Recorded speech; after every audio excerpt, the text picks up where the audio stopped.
Brought to you by KR Mangalam University. We provide you the platform to turn your dreams into reality. Give wings to your aspirations with KR Mangalam University.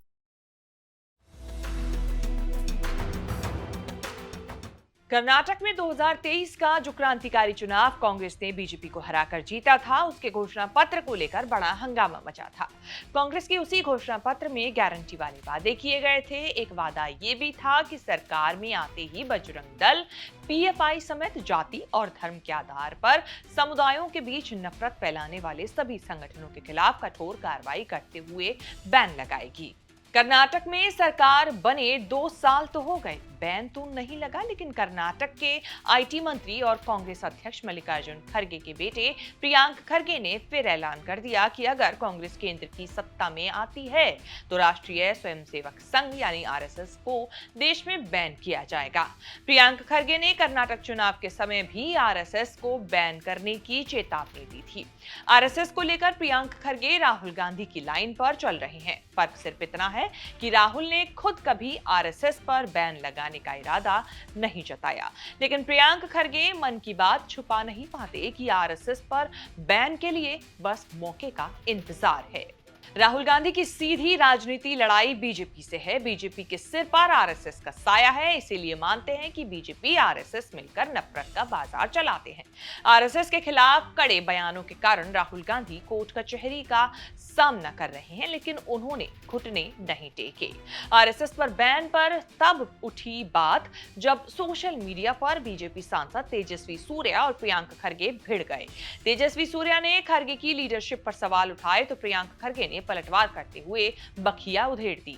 सवाल उठाया कि सरकार RSS की जांच क्यों नहीं करती, आखिर उनके पास पैसा कहां से आ रहा है, उनकी इनकम का सोर्स क्या है।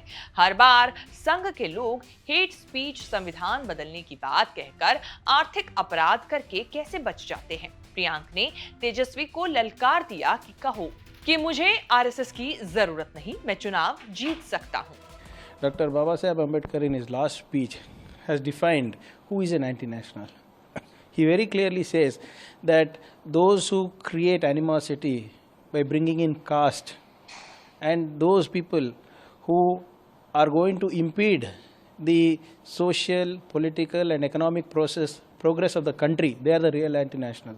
Those people who sow the seeds of communal hatred in the society are anti-national. So who's doing that right now, sir? They want to change the words of the Constitution. They want to change the Constitution. This is the narrative they want to bring in. Priyank खड़गे का ये बयान तब आया जब RSS के number 2 Dattatreya Hosabale का विवादित भाषण वायरल है, जिसमें उन्होंने संविधान बदलने की बात कही थी। 26 जून को इमरजेंसी की बरसी पर आयोजित कार्यक्रम में भाषण देते हुए संविधान की प्रस्तावना से समाजवादी और धर्मनिरपेक्ष जैसे शब्द हटाने को कहा था। होसबोले के बयान ने कांग्रेस के उस आरोप को मजबूत कर दिया कि बीजेपी को 400 सीटें इसीलिए चाहिए थी क्योंकि उसे संविधान बदलना है। प्रियांक खड़गे ने जो वार्निंग दी है उस पर सीएम सिद्धारमैया, डीके शिव कुमार या कांग्रेस हाईकमान में से किसी का भी रिएक्शन आना अभी बाकी है। दत्तात्रेय होसबोले के खिलाफ कांग्रेस ने कड़ा स्टैंड लिया हुआ है। कर्नाटक यूथ कांग्रेस के लीगल सेल ने थाने में जाकर होसबोले के खिलाफ शिकायत देकर एफआईआर की मांग की। 1 महीने में दूसरी बार है जहां कांग्रेस शासित कर्नाटक में आरएसएस के खिलाफ बड़ा एक्शन लिया गया। 12 मई को आरएसएस के नेता प्रभाकर भट्ट के खिलाफ माहौल खराब करने के इरादे से भड़काऊ भाषण देने पर एफआईआर हुई थी। You should ask her. RSS has never been for the Constitution. These are the same bunch of people who staged protest when the Constituent Assembly debates were going on. They burned the Constitution and said that we want Manusmriti as their Constitution. Didn't they say that? Please ask them to read their magazine organizers' archives, what they have written when on 26 January 1950, what they have written in their editorial. The answer lies there itself. Is Congress thinking to ban this if at all it comes to power next time, sir? We will see. It's not the first time they will be banned, right? Weren't they banned during, didn't Sardar Patel ban them? Then they went and fell at his feet. They pleaded, no, we will follow the law of the land. After that, Indira Gandhi ji banned it. Again they went and said, no, we will cooperate, we will follow the law of the land. There cannot be one law of the land for the rest of the country and for one organization like this. Will Congress looking to ban it? We'll see. Like I said, whatever we have to do within the ambit of the Constitution, within the ambit of the laws. We can't behave like them, no?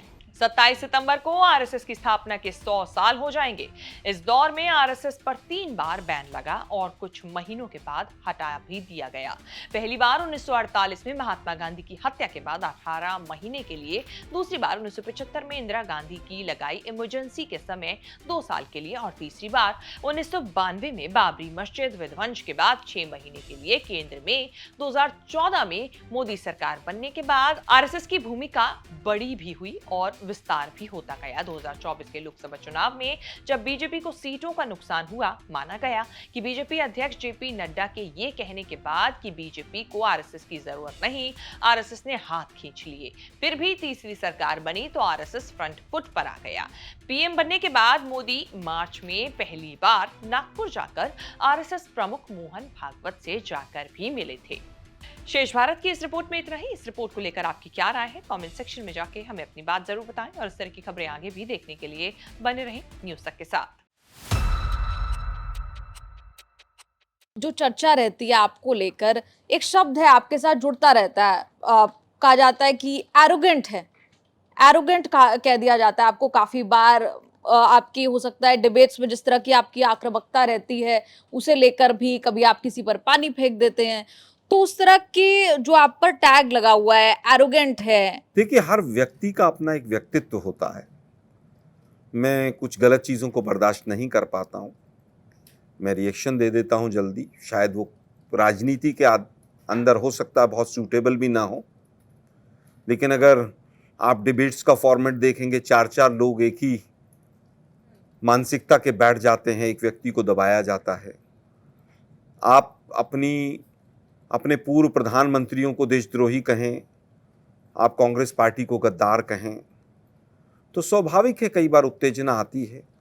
लेकिन मैं आपकी बात से सहमत हूँ। मैं arrogant शब्द से तो सहमत नहीं हूँ, उत्तेजित ज़रूर रहता हूँ और वो उत्तेजना राजनीति में कहीं ना कहीं नुकसान देती है। फिर भी मेरे जो भाव हैं और मेरा जो आचरण है, वो हमेशा से मेरी पार्टी की विचारधारा और देश के लिए क्या सही है, कई बार मैं सीमाओं को लांघकर भी उस पाले को पार कर जाता हूँ। हो सकता है राजनीतिक मेरे भविष्य के लिए, वर्तमान के लिए बहुत अच्छी ना रहती हो, लेकिन मैं सच के साथ चलने में विश्वास